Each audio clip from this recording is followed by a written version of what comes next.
Masonic Light Podcast. This is Past Master Moyer calling in with my review of episode number 98 entitled COVID-19 Freemasonry. It was really enjoyable to listen to the panel discuss their thoughts on the future of Freemasonry, and I agree with all of you that we're definitely going to change. I think mainly because we're all used to less nights out. I know I'm enjoying it, and I'm going to be more careful moving forward in what I pick and choose to do because I want to get quality out of it, not quantity. We will become smaller, but I think we'll become much stronger. And I'll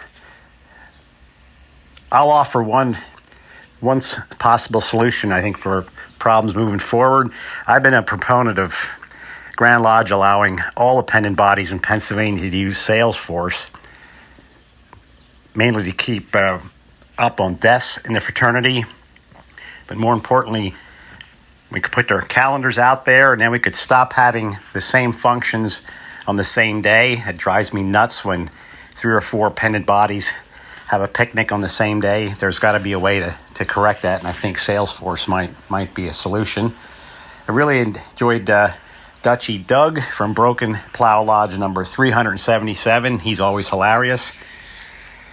And finally, in closing, Merris, that stupid joke about a weasel on the railroad tracks, just don't do that anymore. Talk to you guys soon. I hope to get episode 99 in the books in the next day or two. I'll be back in touch. Bye. From the new recording lair located deep beneath the Wine and Spirit store in Ephrata, Pennsylvania. You're listening to the Masonic Light Podcast. Studio 665 presents Masonic Light Podcast. This show is recorded by Masons, for Masons. It is for entertainment purposes only. And please, no wagering. This podcast is not endorsed by any Grand Lodge, and the ridiculous ramblings of the hosts are their own. And now, here's your host.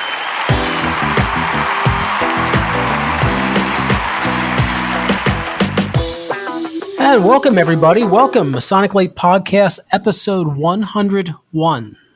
101? No way. Whoa. And you know what?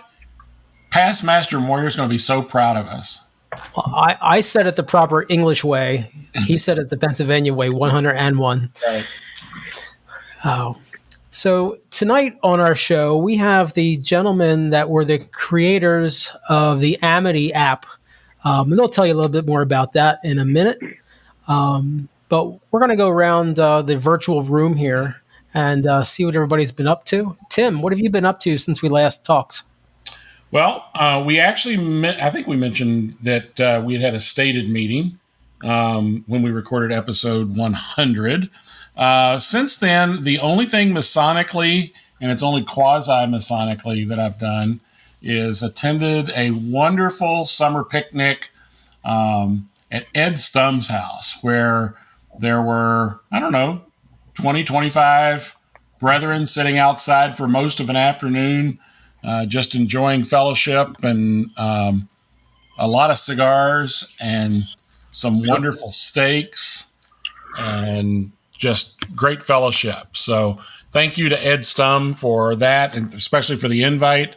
A couple of others were at that, so I won't steal their thunder. But that's pretty much been it Masonically in the past 2 weeks. Okay, and Joseph, you're next on my list, even though you're not a regular on the show. Say hi to everybody and say what you've been up to Masonically the past couple weeks. Well, hello, everyone. Good afternoon, good evening. I guess it depends on what time you're listening to this. But, here in, I'm a New York Mason, and right now we've been doing a couple social distancing events. So we all gathered around Cleopatra's Needle with 6 feet of distance between us, and had a couple good picnics. And Cleopatra's Needle has its own very interesting Masonic significance, but I will not steal the thunder from Michael. Wonderful. So Josh. Josh has to find his microphone because he talks maybe once an episode. Josh, what have you been up to? Not too much. The only thing I really did was we had a Zoom meeting with the officers of Lamberton Lodge number 476 to make sure we're moving in the right direction as far as getting all of our required PPE and all the required stuff for that. So that's pretty much it. Larry Merris. Yo. What have I been up to? Well, yeah, that's the kind of the pattern we're doing. Yeah, I think so. I kind of dozed off there for a little bit. Ghost and Gridiron started up about officially 3 weeks ago. And we've been having an attendance of about maybe 10, 12 guys at a session. I think I attended the first one, and I haven't been back to the past couple. And also, too, I joined Tim and Jack and Moyer and a whole bunch of guys at Ed Stubbs' picnic on Saturday, an unofficial, non-Masonic event, I might add. Right. And I was there for a short period of time. I thought I could do a lot better than what I did, but I lasted an hour and a half and I ended up leaving early. So that happens. Still recovering in the recovery mode, but doing well. Very well. Great. To Larry's credit, it was like 97 degrees that day. Oh, my Lord. It was hot. It was 97 in the shade. Right. Yeah, under the tents. And a bunch of very healthy people out there in that sun. Oh, yeah. Smoking. Oh, yeah. And the only wind was coming out of the chairs. So, next on my list, the real Jeremy from Amity. What have you been up to? Hey, well, first off, thanks for having us here. Super excited to be here.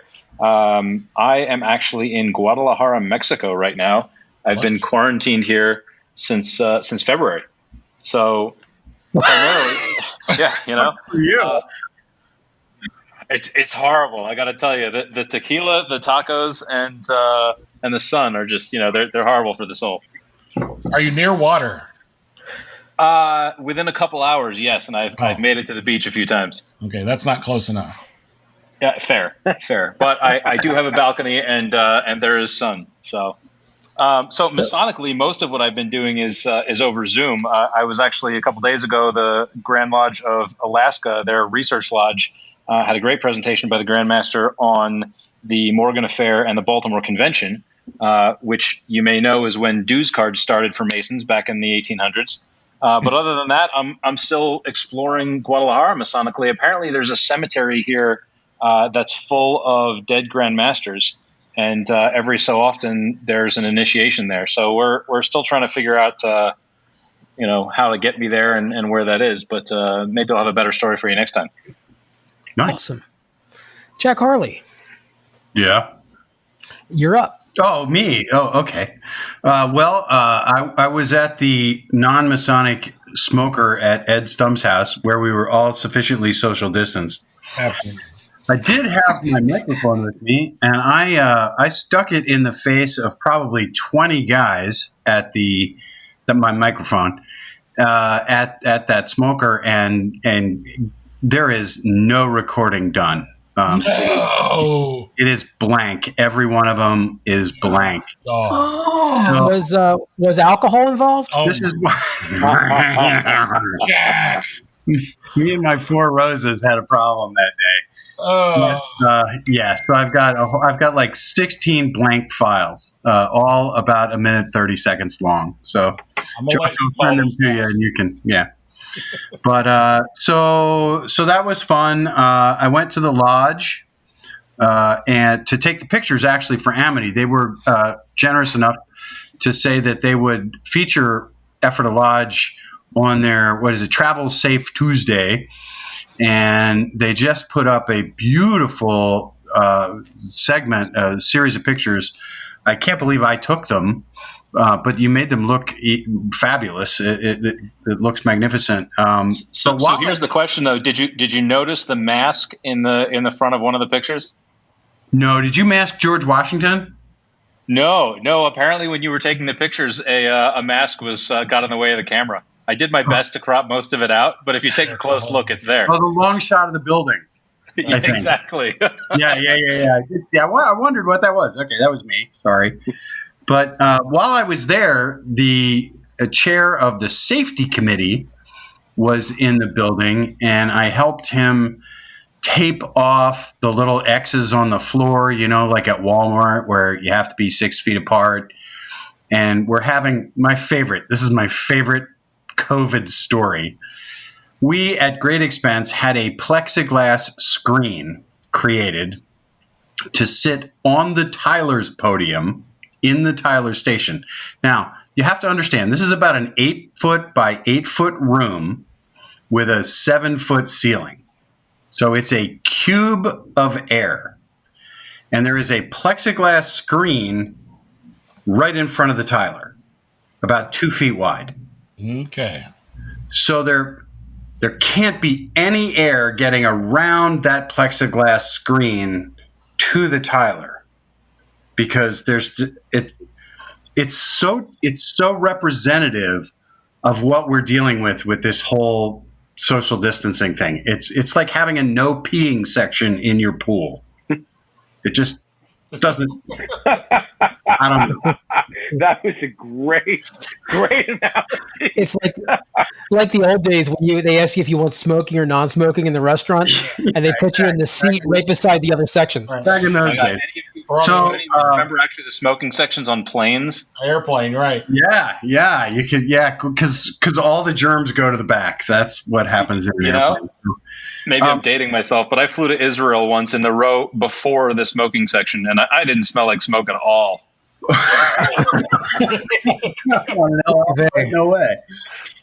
So and I will say that Pennsylvania happily boycotted the Baltimore Convention back in the day.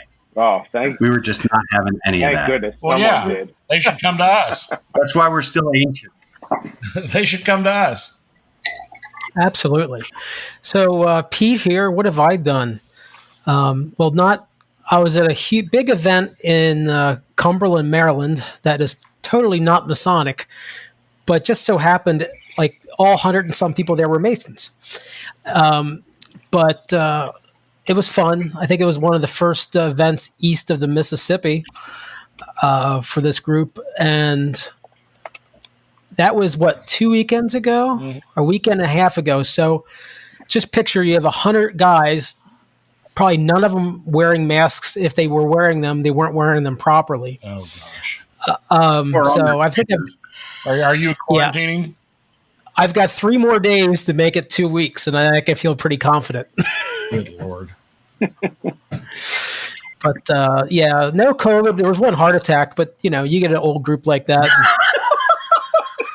That's like every third show for us, but, Yeah.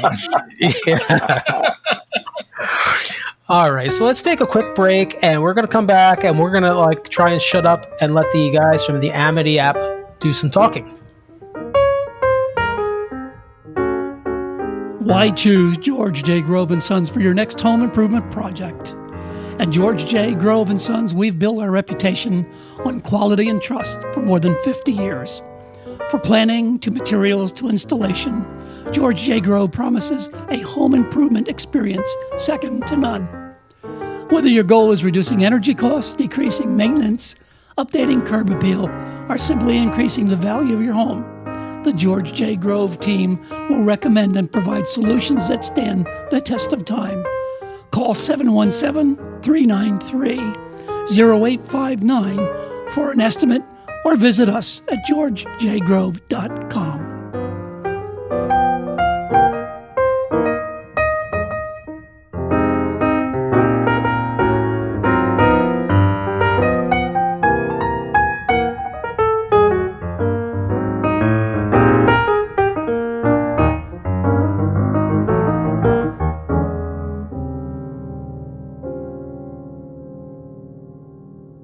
And we're back with episode 101. And today's guests are the gentlemen behind the app that you can get on the iTunes store or the Google Play store called Amity. And so we are with Jeremy Barnes, Michael Radigan, and Joseph Gabrowski. Welcome, guys. Thank you. Thank you. Thank you. So I'll let you guys take over and tell us kind of like the history of how you guys started this app and what it does. Well, I mean, I guess it depends on how far you want to go back, right? The first time I met Michael was about 35 years ago when we were playing in the sand together at the beach. So we've been friends for a while, and life sort of took its own turns. And a couple years ago, we got back together and became fast friends again as adults, and realized that the craft was missing something. We have a lot of processes to find each other. But they're all paper.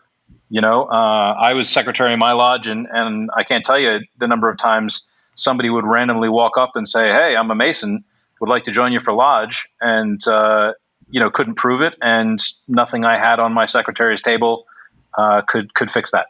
And so what we decided to do was create an app that helped us find each other. Help Masons find each other anywhere in the world, find lodges, and do your research and experience more of the craft. So the rest from there is history. We could, of course, go into, a 4-year story, but that's the basics. We're super excited to be here and thrilled that, we've got a new launch out to share with the world. So you've had it out for a couple of years. So what was in its infancy? What was it? Was it just like a database or? In its infancy, it was, I mean, I'm not going to argue that it was an amazingly designed app, but, we started out. Oh, come on. Come on, Dad. Be proud.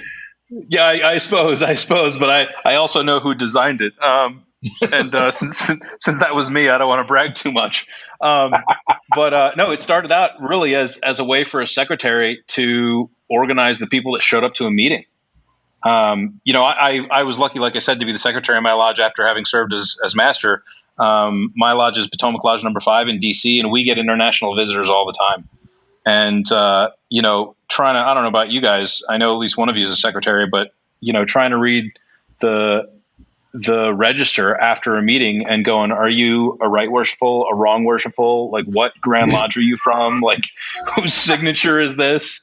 It just drove me up the wall. And the ability, which is sort of one of the underreported features of Amity, the ability to press a button and have the people who attended your meeting get emailed to you and pasted into your minutes is like, that was the first, we got to do something to fix this moment. So can I break in for just a second? How do we do that in our lodge? Who do we need to make aware of that technology, and how does that get implemented? Because we're dealing with people that are 80 years old and don't know how to spell podcast, and we got 23-year-olds who know how to write them. Yeah. How do we make that work? Yeah, so that's why, and going back to how we kind of started, this has been a long evolution. And that was one of the things Jeremy and I started with. We come from 2 very old lodges, as well as Joseph. Joseph is a member, we're the member of the same lodge, Independent Royal Arch Lodge number 2 in New York. And we knew that we would have to obviously build some barriers and take this thing very seriously, if we were creating something like this.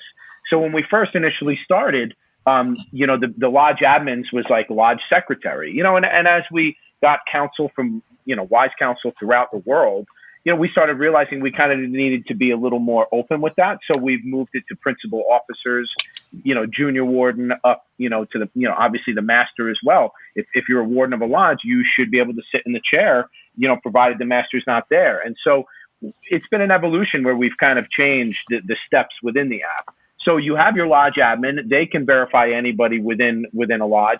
Sometimes it's if we don't have a Grand Lodge administrator and we don't have automated systems put in place, or someone who is looking at the oversight portal regularly. It can sometimes become a manual process where we have to reach out to the lodge, and hopefully some of them have official means. So basically we need an official way to tell that someone in the lodge is a Mason. or in the Grand Lodge. And obviously automated systems are better, but in the sense of just really it's a matter of the secretary or master, verifying the brothers of their lodge. So I'll jump in here quickly and say one of the cool things that we've been able to do now in about almost 80 Grand Lodges around the world is either work with the Grand Lodge or the Grand Lodge's member management system to do member verification in real time. I know in Pennsylvania you guys use Salesforce, so that's a bit of a bigger lift. But for example, if you're a jurisdiction that uses Mori, in real time, what we're able to do is actually identify whether or not you are in good standing. And so things like that, as Michael said, there are definitely barriers to people using the app, but what we've tried to do is make that as intuitive as possible. We've found that, people used to say, well, we've got all these people that are over X age and they're not going to want to deal with a mobile app. And, the running joke internally is sort of, well, as soon as grandma and grandpa figured out that they could FaceTime their grandkids, that you can't get them off the phone. And we're finding that adoption is huge, no matter what your age is, as long as we take the steps to say, well, what does a Mason need to do? And that's one of the things that we've really focused on is being something for the everyday Mason. You'll notice a lot of other systems out there, and what's difficult to bring them to the craft is that they're built sort of from the top up, from the top down. And we've noticed that in implementing this type of technology to a lodge where the members want to use it, they're actually going to the elder secretaries, who help really run a lodge, and then they get inspired to use this technology and look into finding out how it can benefit their lodge and even in their lives in general. So, I mean, we've seen a massive amount of information being shared, with the Grand Lodge, with emails being updated and dues paid and all sorts of things just by implementing some of this newer technology and getting people connected. What kind of support have you gotten from various Grand Lodges around the country with this? Because as you and I have spoken before, one of the challenges we face are the limits on our ability to share data. But I'm just curious as to what kind of support you've gotten. So I think for the most part, we've gotten overwhelming support. I think obviously in working in anything in Masonry, you'll notice, and it's the beautiful thing of Masonry, is every jurisdiction is sovereign to itself. So every jurisdiction is going to have to work out the parameters and see how they want to use Amity. And sometimes those conversations haven't even been had yet, just because jurisdictions are busy and sometimes they're working on another project. In time, we believe that everybody will see a lot of the benefits of what we're doing. But for the most part, everybody's been overwhelmingly, receptive of it. Some people have had questions, obviously, about private data law. But one of the things that we're very proud of is we adhere to GDPR and CCPA and New York Shield law, and we understand it. And that's something that we hope to be continuing to share with the craft in general, and more people should be focused on that. I mean, and on that note, I'm sorry, go ahead. No, I was going to say, let me just jump in here with one piece. One of the cool things, we've now got Masons in over 225 Grand Lodges using Amity. And that's sort of a double-edged sword. People don't often realize that Michael's actually the one who usually calls these people and says, so I'm an American and I've got this app and this guy signed up and he says he's one of yours. Can you tell us who he is? And there's a lot of concern when you get a random call out of the blue out of that, and rightfully so, right? The flip side is, as Michael said, we're sort of combating a growing understanding of what modern security law is. And one of the biggest challenges for Grand Lodges is they say, well, we can't give you the information about our members, when ironically, the member themselves is asking us to go to the Grand Lodge and verify them, right? So part of the understanding that we've been trying to work through is, look, this is the member's information. Right? For me, for example, my Grand Lodge needs to know that I took the degrees, but my address is my information, not the Grand Lodge's. Right? And so having that discussion of, look, your member gave me his dues card digitally and told me to walk to the Grand Secretary's office and say, is this person actually a Mason? If we were all three standing in the same room, there wouldn't be a question about whether or not that's appropriate. And we've implemented those processes digitally, but there's still some growth to learn. Hey, look, it's actually the same process and it's still okay because the member is the one making the request, not Amity. I totally agree with you. And I think there are many great uses for this, and I recognize some of the challenges you face. As a secretary, we have this book of lodges that shows all the lodges that we have Amity with. If I may, actually, we've got about 50% more lodges in Amity than that book, and you have Amity with a lot more than it's in that book. Yeah. No, I agree with you. But what I was going to say was one of the challenges that I face is even though they have individual lodges listed, there are all these footnotes and all these other things that you actually have to go through as a secretary to determine, is this lodge recognized? And what I found with your app is, I can go to the app and do it in, 35 seconds versus, having to go into research in a single book even to determine if someone can come visit our lodge. But even better, as you mentioned, the individual member who might be traveling somewhere can pull up that app, can go on and say, I'm a Pennsylvania Mason, or I'm a Maryland Mason, or a New York Mason, or a Texas Mason, or wherever you might be. And you can find all the lodges that your lodge recognizes. That's right. So walk me through this. Let's say I'm a Mason. I'm hearing about this app for the first time, and they want to log on and become a member of your site. What's the process that they go through to get verified? Yeah, sure thing. So the actual registration for the app is fairly straightforward. Go to your app store, download the app. You'll put in your email address, and we'll walk you through about 10 questions. That includes verifying that you actually own the email address that you're putting in. Pick your lodge. Are you, a past Grand Master, or are you an apprentice, whatever it may be. Once you're in the door, though, you've got that email verified. It depends on what Grand Lodge you're a member of. As I said, coming on 80 Grand Lodges around the world now, we are actually able to verify your membership status in real time. And that means the Grand Lodge has approved our ability to go to their membership system with the information you provide and verify that you are who you say you are, right? For example, in the Prince Hall Grand Lodge in New York, we'll check based on name, lodge number, email address, things like that. And if it all matches the Grand Lodge's membership system, then you're good to go. And we'll give you permissions in the app. Where we don't have that automated ability, your lodge secretary or even your grand secretary have the ability to go in and do that manually.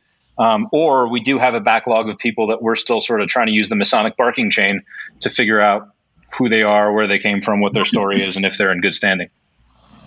Fortunately for Pennsylvania, every lodge in Pennsylvania does have official emails that are given by the Grand Lodge. So in that instance, any email that's sent to our support desk at support@copiri.com, affirming a brother and their email address, that would give us a confirmation that person is actually in good standing. It's actually very rare that, Grand Lodges have official emails for each lodge like that. So you guys should be pretty proud. They just got to get the guys that check their email. that I can't. Well, I think you mean the secretaries, but I mean the key there is that even some of those don't always check them. Let's take we're going to take a quick break, and we're going to come back, and the guys from Amity are going to talk about their new release and all the upgrades and the cool new things you can do on the Amity app. At the Historic Smithton Inn of Ephrata, Pennsylvania, we're pleased to serve the latest creations from Weathered Vineyard Winery, along with spirits from Thistlefinch Distillery in Lancaster, all to be experienced in the tasting room of a beautifully restored 18th century bed and breakfast. Cigars by D&S Cigar are available for your enjoyment in the courtyard. The Historic Smithton Inn is convenient to Lancaster County's most interesting attractions, just minutes from the Ephrata Cloister and the Green Dragon Farmers Market. and a short drive can get you to charming Lidditz, thriving downtown Lancaster, as well as Hershey, Bird in Hand, and Intercourse, or Valley Forge in Gettysburg. Whether you're looking for a romantic getaway or an active vacation full of sightseeing and attractions, the Historic Smithton Inn will be a welcoming oasis from everyday life, one that you'll want to visit again and again. Stop in and visit at 900 West Main Street in Ephrata, Pennsylvania, or check out our website at historicsmithtoninn.com, or simply call us at 717-733-6094. Just ask for Pastmaster Dave. And we're back. Before we continue our interview with the folks from the Amity app, we want to thank our Patreons for supporting our podcast. And for as little as $1 a month, $1, just $1, you can make sure that this podcast stays on the air. You will support its improvement, which God knows it needs it.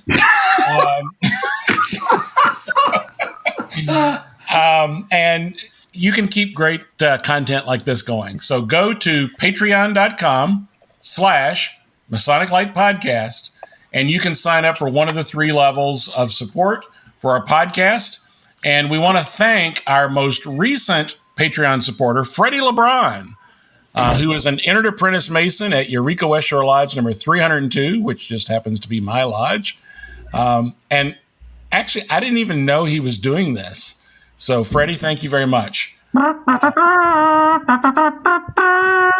you go. Fanfare. Great. Thank you for enabling our podcasting habit. Yes. That goes right along with the order of the Knights of the Quarantine. I totally had a Monty Python moment there. So thank you. Glad I could bring that to your mind. So either Joseph or Jeremy or Michael, whichever one wants to answer this, how many people do you have kind of on your app? Do you have the ability to determine those numbers? How many people you have that have downloaded your app or regularly use it? Or 1 million Masons. 1 million. That's Larry's math. Yes. No, we're well over 50,000 Masons in about 225-ish Grand Lodges around about 105 countries. So it's grown pretty well. Yeah, we're super excited. So tell us about your new update. Sure thing. Nobody else is talking, so I'll jump in. Amity 3 is live. We're excited about that because it is a complete and utter rewrite from the old app. We were using a tool that has since been retired, and so we built the app from scratch in modern technology, the same technology Facebook uses for their app, just without all the surveillance. And we've done everything over from the organization profiles, the lodge profiles, and being able to view photos to building in King Solomon's Pass. So one of the cool things now, you can actually load a QR code on your phone, which is your own pass, scan that with your camera, and it'll open right up in the Amity app and show your membership status in real time if we can do that. So we can now add QR codes for meetings. We can have QR codes to launch your lodge's profile. And I mean, one of the cool things, we're on your podcast right now, and your podcast is in Amity on our new media library page. Wow. That's amazing. What? Yeah, we've got about now 24 podcasts, podcasts and blogs, almost 30 that are in there. And basically you can go into the app and all the news you need as a Mason is right there at your fingertips. Wow.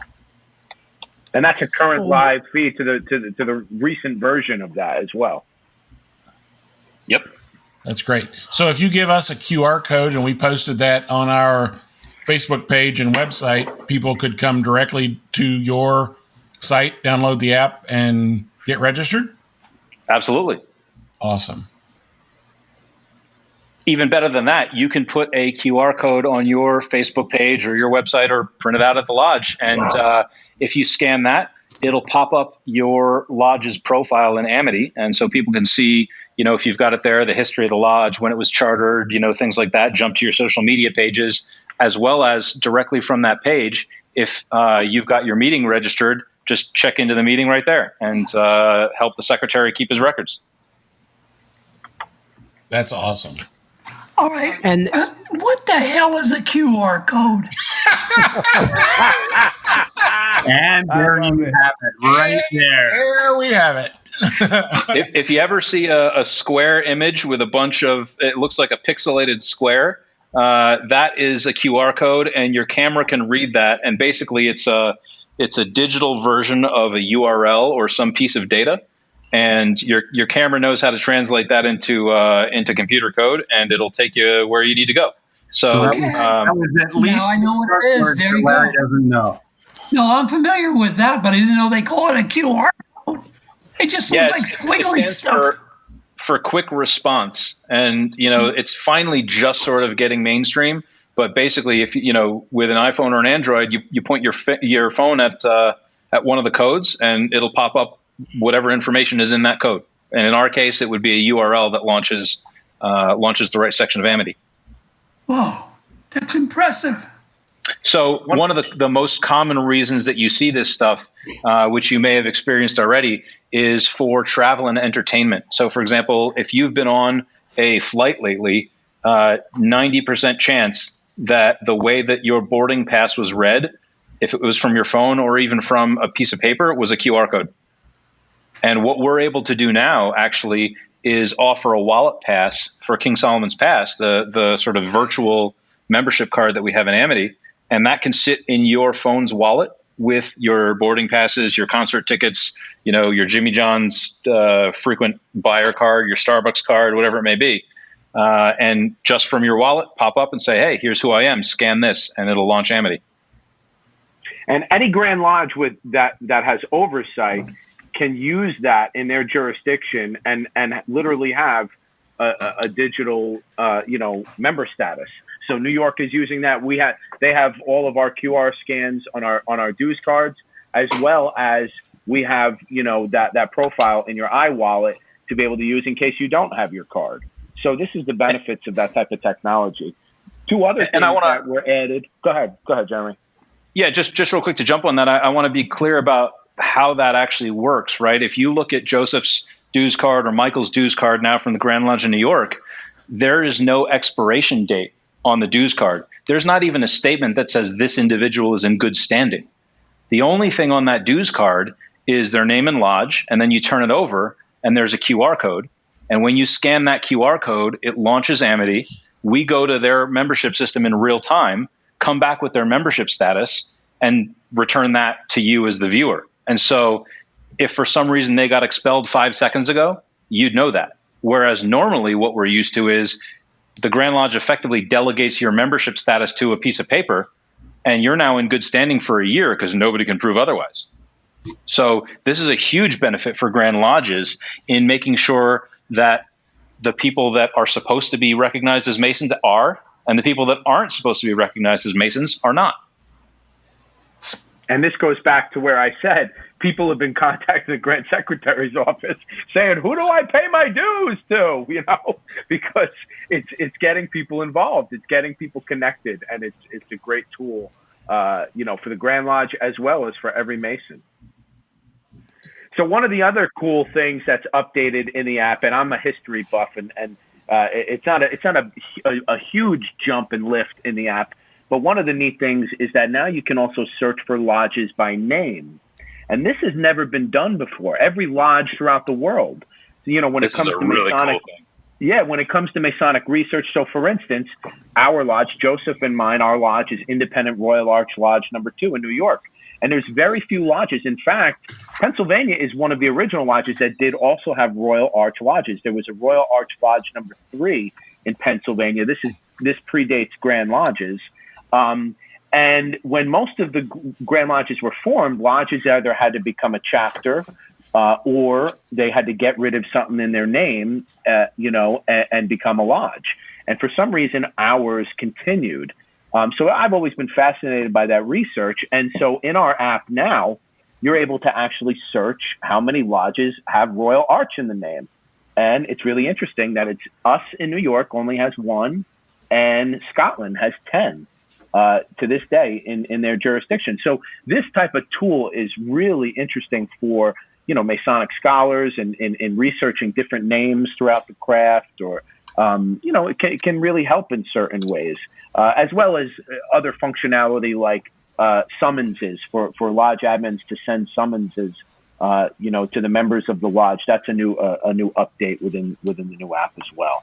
So, we're constantly moving. We're constantly thinking of new ways, thanks to all of your feedback. And that's what helps us grow. Speaking of tools, I got a question from one of our listeners, Ralph Bacon Poppy, well-known tool. I'm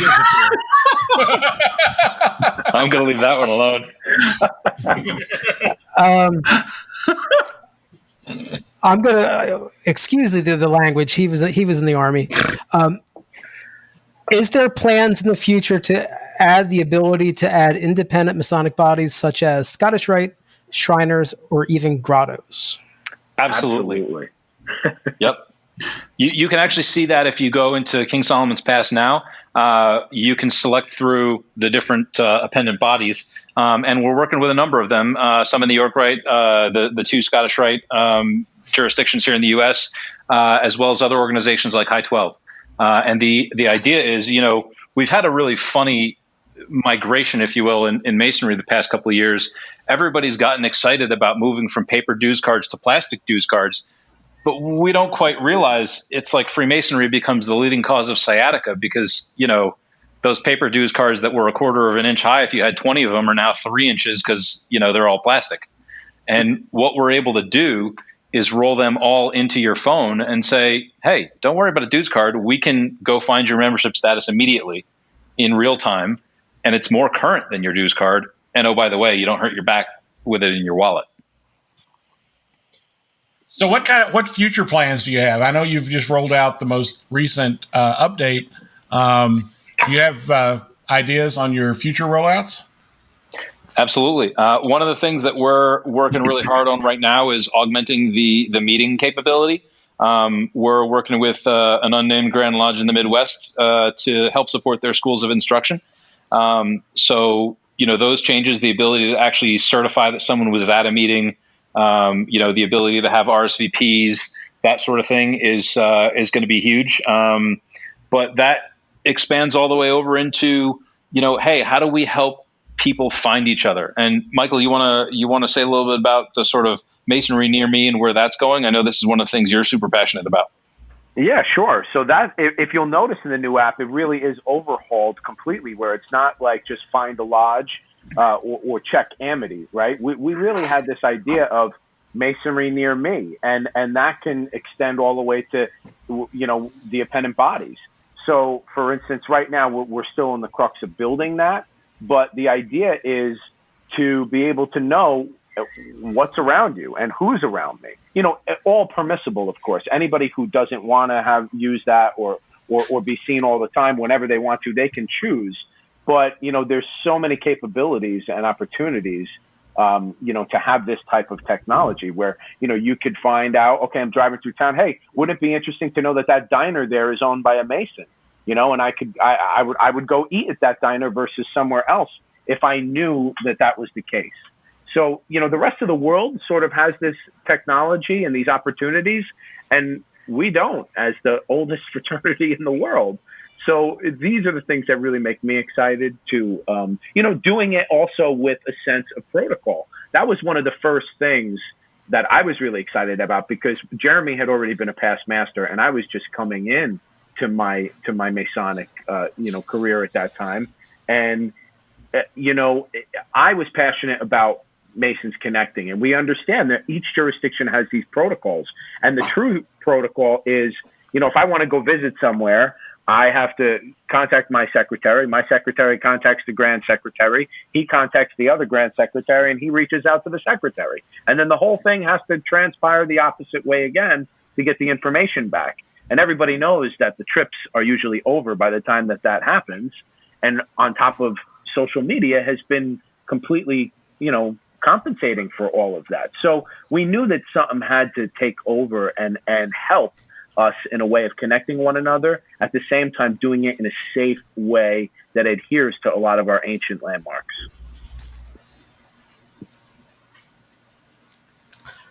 Hey, Josh, the Lamberton secretary, do they have a smartphone?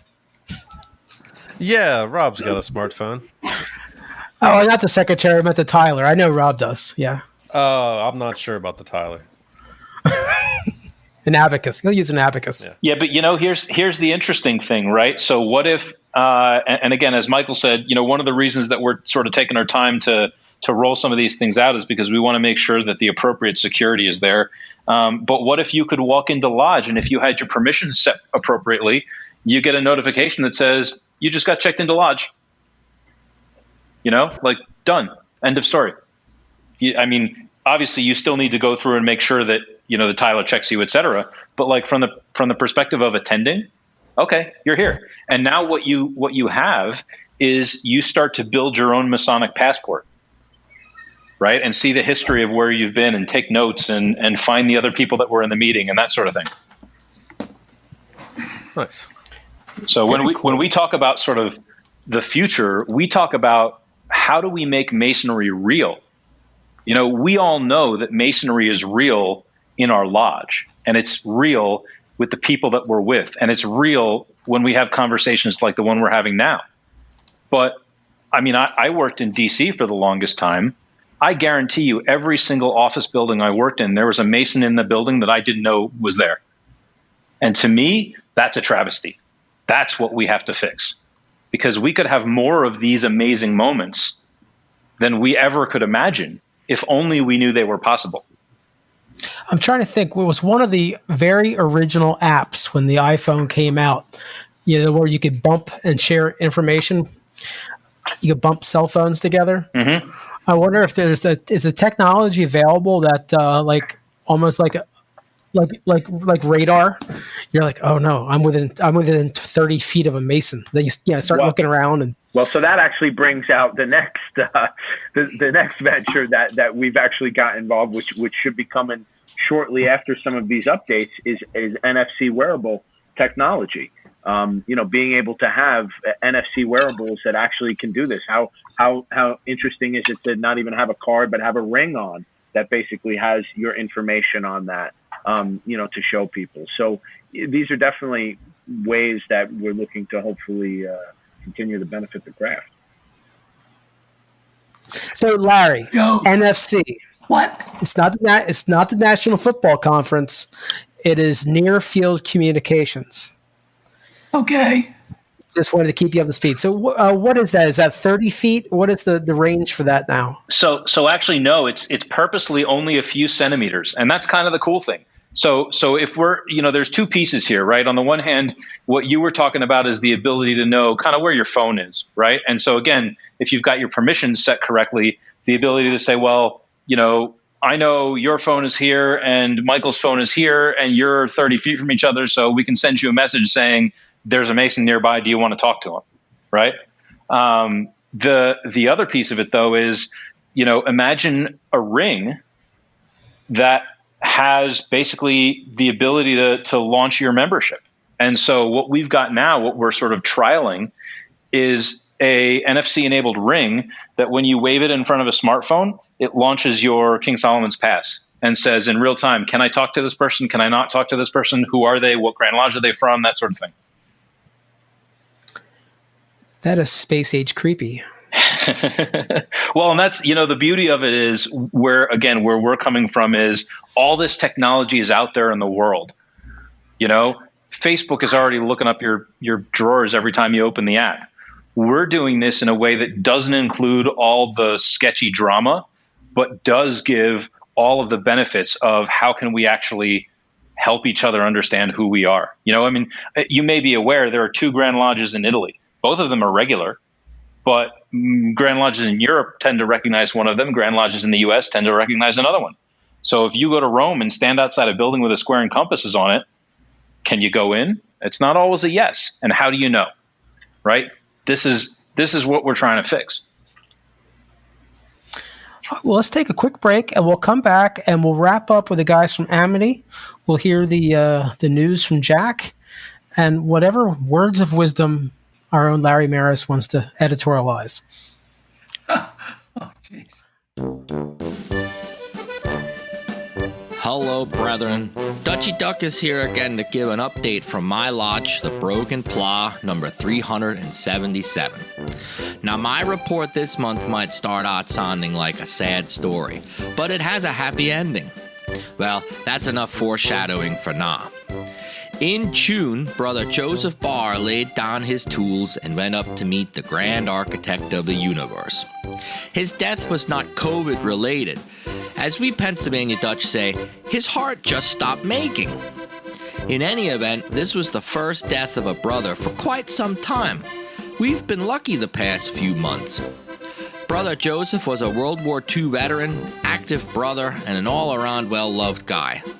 He never went through the chairs, but also never missed a meeting. We planned, along with his widow, to perform a Masonic funeral for him. When the officers met to discuss the details, Brother Johnny Schmoker quickly piped up and said that he had been growing real acacia in his one back field and would bring a few sprigs along to the cemetery for us to use during the ceremony. We were all blown away that Brother Johnny had started growing a traditional plant from the Middle East in the hinterlands of southeastern Pennsylvania. In any event, everything was set for Saturday's ceremony. Saturday morning found us all dressed up in our tuxes, aprons, and collars out behind the local Lutheran church. We had planned to meet up 15 minutes early just to go over everything before we went to the cemetery to perform the ritual. As we were standing in the parking lot, Brother Johnny arrived. He jumped out of his truck carrying 6 very green stalks about 3 feet in length, and they had 7 pointed leaves attached. Immediately, many of us looked on in horror. I quickly said, "Johnny, what the heck are you doing with those?" And Johnny replied, "What?" I said, "Well, where's the acacia?" "Why, it's right here, dummy. I had no idea that they grew so tall," Johnny said. I quickly piped up, "Well, where did you get those?" "I told you," Johnny said. "I planted some seeds out in my back field." We later found out that last year, Brother Johnny was at the Green Dragon Farmers Market shopping, and while out on the very back parking lot by the edge of the woods, Johnny picked up some seeds from a rather shady guy, promising him that these were acacia seeds. I'm sure by now you figured out that they weren't acacia seeds, but good old marijuana. You know, the devil's lettuce. Poor Brother Johnny had no idea. So there we stood in our Sunday best, ready to perform one of the most solemn and important rituals that our fraternity has, and we held in our hands 6 stalks of illegal plants. We quickly debated what to do. We only had about 5 minutes to decide. But what were our options? We were really up against the electric fence on this one. We decided to go ahead and use Brother Johnny's plants in the hopes that no one would know what they were. While the ceremony was taking place, I kept scanning the crowd to see their reactions as the master laid the sprigs of acacia on the casket. Most of the older people there had no reaction. However, there were many raised eyebrows from the younger people in attendance. Our officers never broke character, performed the ceremony, and we walked away. Afterwards, Brother Joseph's great-nephew approached us about joining the craft. I discreetly had to tell him that no hallucinogenic plants would ever be used in the temple. He quickly withdrew his petition. Till next time, work hard, stay plumb, and out in the lights when you leave the room.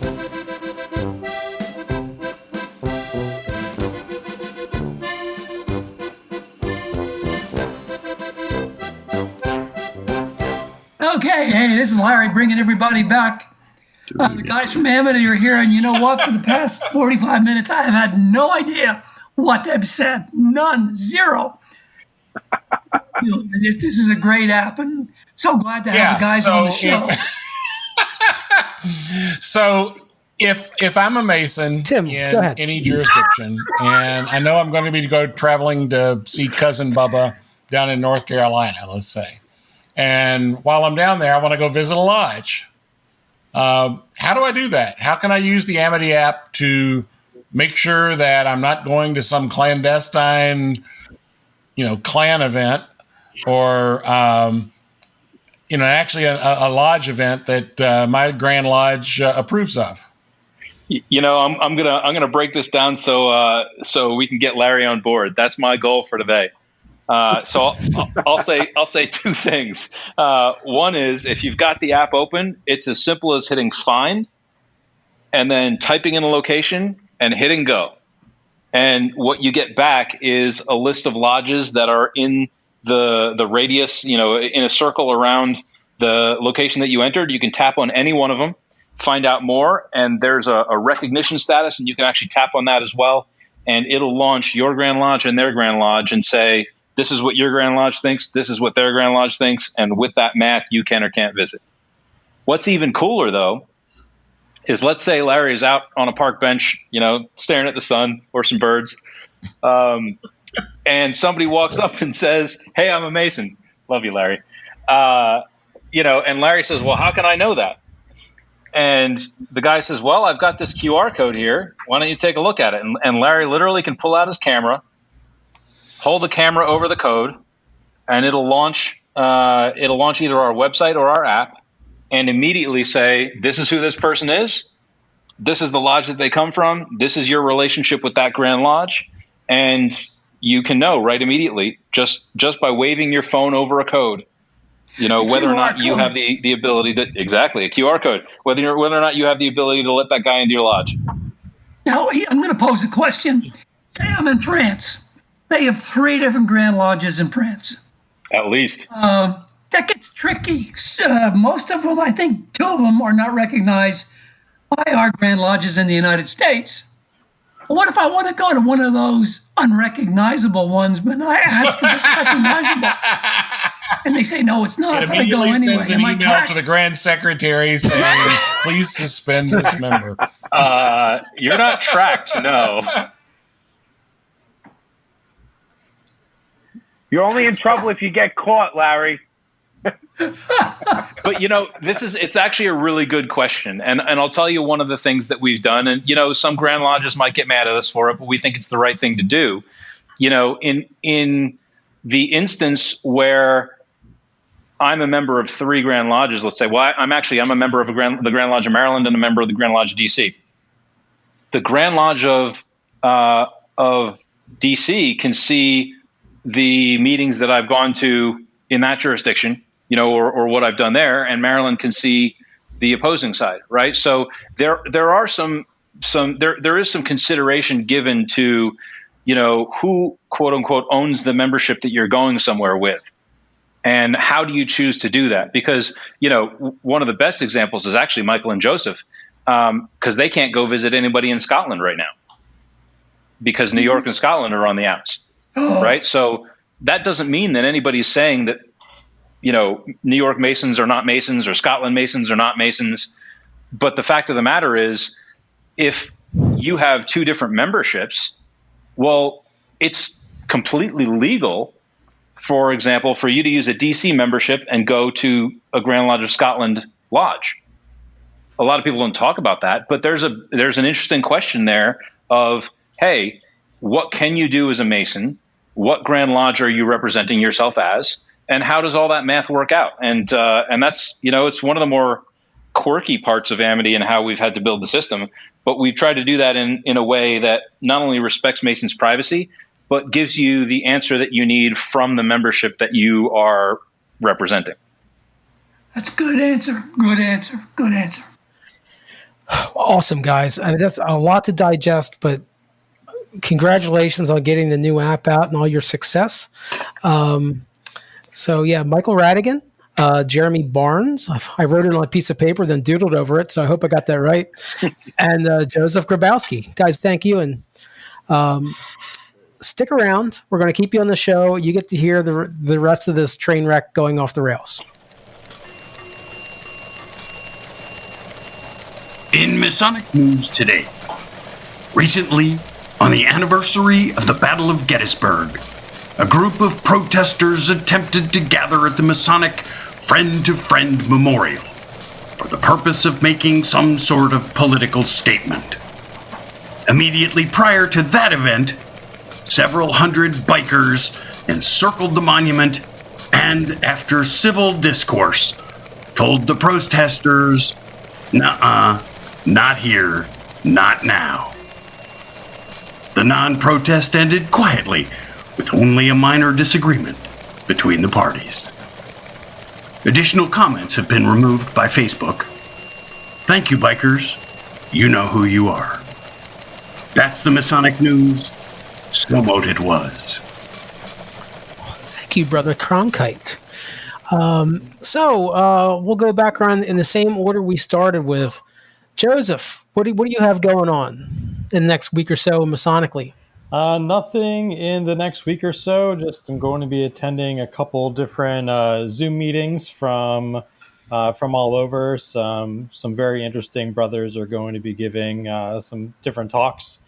And then in a couple weeks, we unfortunately lost our immediate past secretary of our lodge during the last couple months. So we're going to be doing a remembrance service for him in about 2 weeks. Very good. Josh, anything going on with you or Lamberton Lodge? No, not really. Just continuing to get everything ready for reopening. I'm sure I'm going to have to communicate with the other masters at the Masonic Center here in the near future about what we're doing as far as getting back in the Masonic Center. But Masonic Center still doesn't know what they're doing, Josh. yeah, that's what I hear.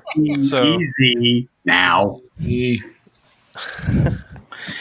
Larry, that Masonic Center, it's the board meeting is your breakfast now. All the board members go, so we can't talk about them anymore. I'm getting a lot of negative feedback about that. Yeah, let me tell you.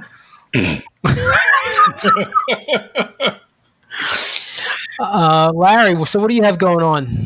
Not a whole lot, Pete. Goose and Gridiron tomorrow morning, which I may or may not attend. I'm not quite sure on that yet, but other than that, not a whole lot. The real Jeremy. Jeremy, are you? My memory's foggy. Are you the guy that's stuck in Guadalajara, Mexico? Yes, sir, I am. Stuck is a relative term, but yeah. Can you just give us up to speed how long you've been there and how that all went down? So I actually came down here at the end of February after the Conference of Grand Masters with the intention of getting some work down here. I usually do a lot of traveling. If you look at my Instagram, I'm kind of all over the place. But we're looking to bring on some folks down here, and then the coronavirus happened, and I said, well, why would I go back to the States when I could stay here with sun and tacos? So I stayed. But to your point, I'm actually coming back next week. So next Wednesday, I will be back in. I guess is the U.S. COVID central now. And only Florida and Texas. That depends on your political perspective. All right. Yeah, no Amen. But so I will be bringing some mezcal to a socially distanced camping trip with my lodge in about 10 days, which I'm super excited about. So we will be in the wilds of Western Virginia. Yeehaw. And so, Jack, what do you have going on? Well, I just put out a thing to my lodge that I would be delighted to have members just stop by for a casual thing tomorrow. But by the time this airs, that will be over. So I don't know. I think we're coming back in September is my understanding. And until then, it'll be the same deal. Not sure about what's going on with Michael Karpovage. We did have him arranged for our November meeting to talk about Saved by a Mason, but not sure how that's going to work out yet. Have to square that with the Worshipful Master. All right, Brother Michael Radigan, what's going on with you? Well, so yeah, we're going to have that remembrance for the past master that passed away, and I'm sort of wrapping up. I should have left office and assumed the role of a past master back in May, which didn't happen. So fortunately, that looks like it'll be happening in September. and I will be going, sitting as the chaplain in the lodge at that point. It looks like I think we're going to be going to Ezekiel Bates, and there's a couple Masonicons coming up. We're looking forward to other Masonic conferences opening up. That's something we've done quite a bit, but that's been on hold. But besides that, just back at work, keeping New York City safe and add more features and benefits to Amity. And Tim, I don't know if you can hear us, but we hear you rambling while everybody's talking. I'm sorry. Apparently, my internet is like a crazy mess tonight. So yeah, kudos to Michael though for just continuing on. Hopefully, Josh will mute me at the appropriate places or wherever I'm just rambling on too much. That's the beauty of the beauty of Zencastr is you're on your own track, so we can just make it like you weren't here. Well, Michael is showing Lost in Space on my list here. But anyway, so 2 events I want to talk about. One is on August the 3rd, Monday, August the 3rd. Eureka West Shore Lodge number 302 in Mechanicsburg is hosting a family picnic and cigar smoker at the Mechanicsburg Club Fairground or the Mechanicsburg Club grounds in Mechanicsburg. Donations will be accepted for dinner, but you need to email the Worshipful Master at kbrobinson@comcast.net if you plan to attend with how many intend to show up. We're going to have a pulled pork smoker, something or another, some mac and cheese. The key word for me was cigars, but that's going to be on August the 3rd. And then, again, just the Grand Valley of Harrisburg will have its cigar smoker on Sunday, September the 13th. Information on that can be found on the Grand Valley of Harrisburg's website, which is valleyofharrisburg.org. And would love to have a big crowd out there. They're going to have a live band. Folks from Hiram and Solomon Cigars are going to be there. And they're expecting a couple hundred people spread across the parking lot outside. When did it become the Grand Valley of Harrisburg? When Past Master Moyer declared the Valley of Reading, I think that's what the response was. So. Yeah, but we never said Grand. No, but you were the Valley. So. Oh, we're the Valley, yeah. Yeah, exactly. So this is a good problem to have. We actually have our next few shows all lined up. That's scary. We planned ahead. I think we took Larry off the detail of booking guests. Fuck the past. Yikes. Oh, okay, give me a break. So episode 102 is going to be Carl Hearn and Nathan Tweedy. They both are Masonic clothiers. Episode 103, we've already recorded that, but we have Heather Calloway, and I do believe Larry got us Heather Calloway. Great interview. Yes, I did. I got you Chris Hodap too. Damn it. Yeah, good job, Larry. And episode 104 is going to be a very special one. That's going to be in September. That's when we're going to launch the Knights of the Zoroasters. The status of that right now, the art is 95% done. Joey Doherty has all of the, he's stringing all of the different pieces together. He's writing original score music and adding all kinds of effects.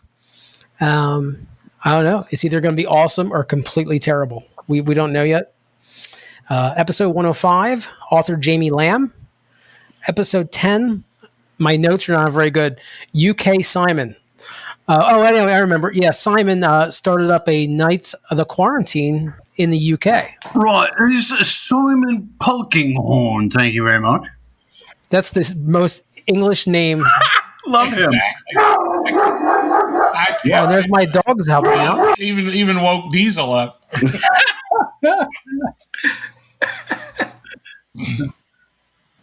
As I throw scissors across the room and I hit the tools hanging on the fireplace to shut them up.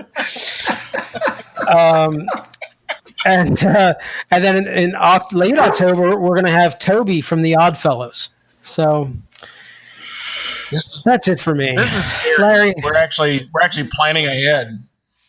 Can I give a plug for something? Yeah, absolutely. Yeah, just a quick note. I want to give a shout out to RJ Johnson in Chicago and the upcoming MasonicCon Chicago in September as well. We're excited for that. It looks like it's going to be partially in person, partially online, but excited to be a part of that as well. So if you're in the Chicago area, you weren't able to make Ezekiel Bates, for example, for MasonicCon, this is going to be a great event. Very cool. And now, Larry, you know what time it is, right? Yeah, it's chicken time. Do those chickens. Hey, special thanks to our guests from the Amity app. Great show tonight, guys. Also, special thanks to Everlodge 665, who we really missed being in the studio, and hopefully in the next few weeks we're going to be back home. Also to Josh Lamberton, our producer-director, who continues to perform miracles. Jack Harley, our news director, Timmy Gedman, our marketing director, and our Masonic Light podcast contributors, Jim Stevens, Michelle Snyder, and the great Doug Maddenford, Dutchie Duck. Also, too, I want to close out for recognizing Ed Alexander from Manford Lodge 515 in Manford, Oklahoma. Sent a little ditty. He asked about, do I know what the difference between a Masonic ritualist and a Middle Eastern terrorist is? I said, no. He says, well, you can negotiate with a terrorist. This is Larry saying good night and thanks for listening. Oh. This is Tim. Good night. This is Jack just saying I have nothing to do with that last comment. Yeah, so Larry is likes to offend a whole culture of people. So good job, Larry. Well done. This is Pete, Joseph, Jeremy, and Michael. Say goodbye. Goodbye. Bye, guys. Thank you. Thank you so much. Thank you so much. Have a great night, appreciate guys. it.